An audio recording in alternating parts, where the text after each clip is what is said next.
Genesis 3:9. Where are you? Famous question asked by God. To whom? To Adam and Eve.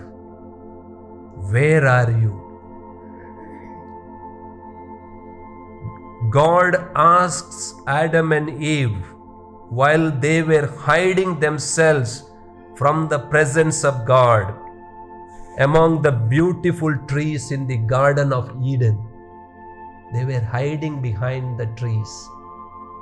And then God comes where they are.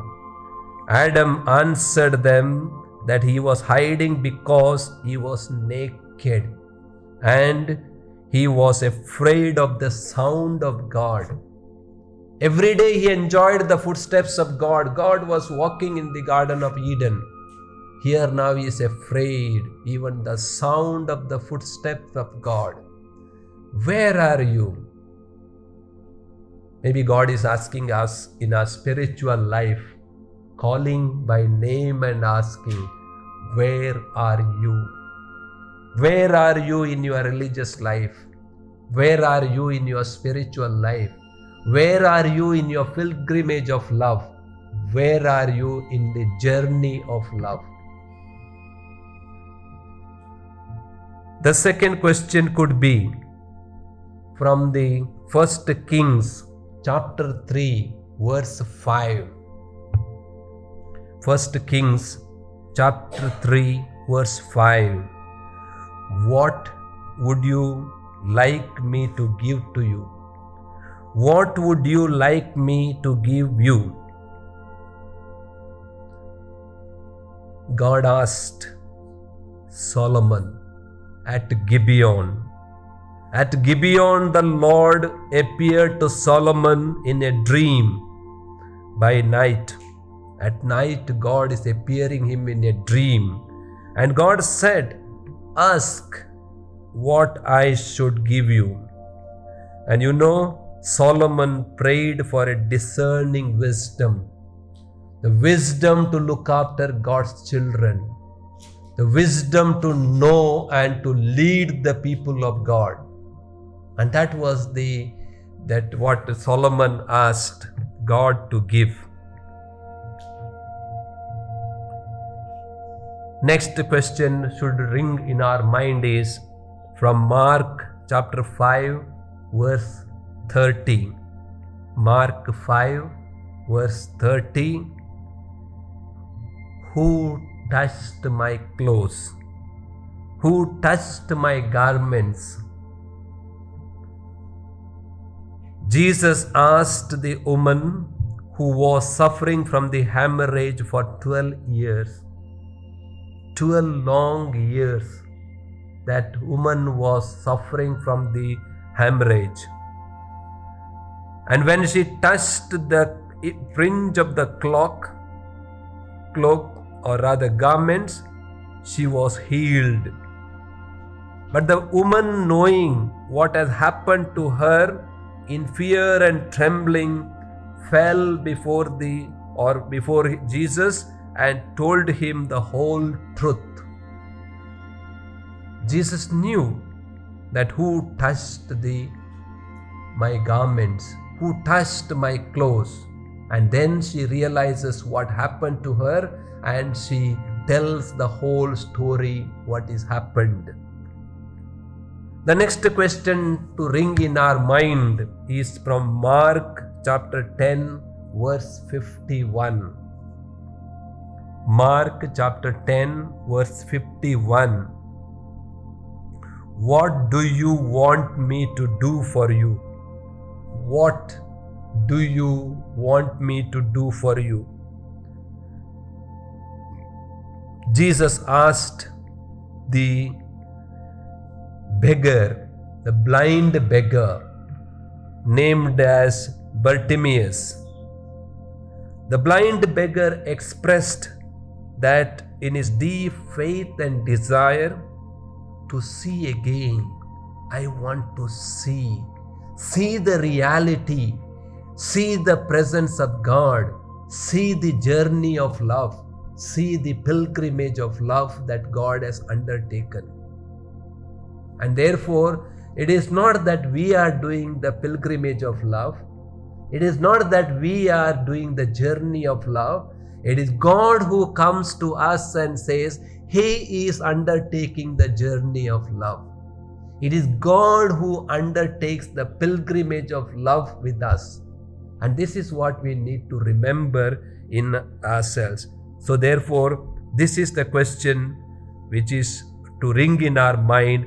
What do you want me to do for you? The next question we remember is, what are you looking for? What are you looking for? John chapter 1 verse 38. John chapter 1 verse 38. Jesus is asking those two disciples of John the Baptist, and who in turn followed Jesus. And Jesus is turning and asking them, what are you looking for? And the disciples asked, where are you staying? The answer of Jesus is, come and see. Come and see. No explanation, no giving discourses, no lectures. It is just two words. Come and see. You experience yourself, and this is what will happen to us. Therefore, this is an invitation for us to see, come and see. The last question could be in our mind is from John chapter 5 verse 6. Do you want to be healed? Do you want to be healed? Even to be healed, we need to have a desire. When you have a desire to be healed, healing takes place. John chapter 5 verse 6. Jesus asked the man who was ill for 38 years, and he expressed his helplessness. And therefore, these questions from the scripture may inspire each one of us. And therefore, what is the ultimate invitation for us?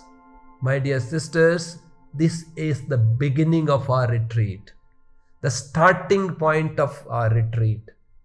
In a way, this is the starting point of a pilgrimage of love. This is the starting point of our journey of love.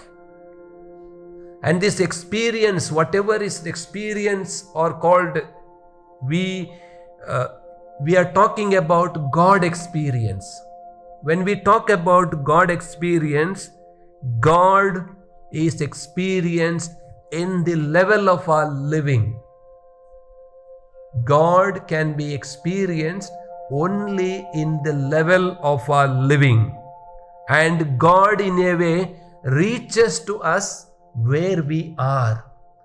God reaches to us where we are.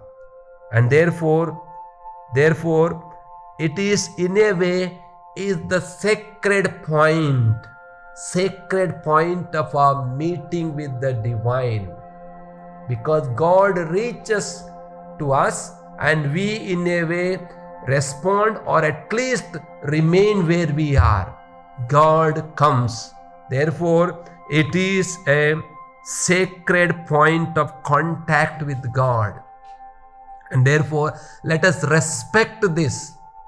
Let us adore this. Let us see this in a reverential way, this point of contact with the divine. And what we do is, let us hunger for this meeting point, and it will take place in that meeting place.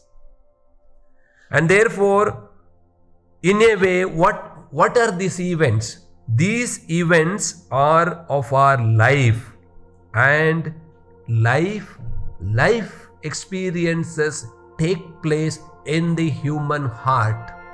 Therefore, heart is the locus of this experience. Heart is the meeting point of the human and the divine, and therefore our experience will be in this. Let me say something about this experience. Certain realities in life, they can never be explained. For example, you may be very, very hungry. This is an experience. It cannot be explained to everybody what is hunger is, what is the, because if they have experience, then it means. So therefore, hunger is the reality of life which can only be experienced. Same way the thirst is a reality in our life.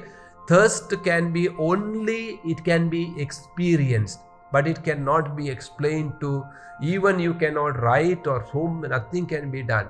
It is in the same way, love is an experience.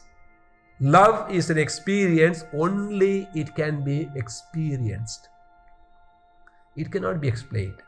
And therefore, let us get into this experience.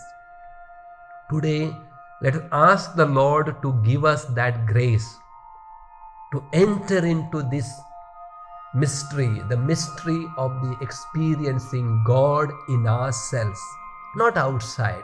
God is, and this is why our heart is the meeting point of the Lord. So therefore, as we begin this retreat, let us keep away all assignments away. Let us enter into this sacred point or the sacred moment of our life, and let us only have an encounter with God, nothing else.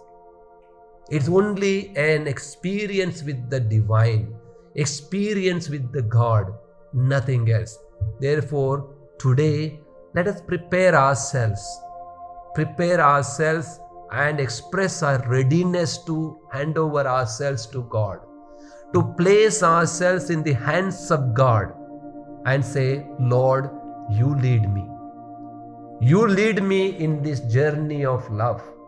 You lead me in this pilgrimage of love. You be with me in this pilgrimage of love. Therefore, my dear sisters, let us pray today that the Lord may be with us. Ask the Lord to be with us. Take possession of us and lead us through this journey of love. Lead us through this pilgrimage of love.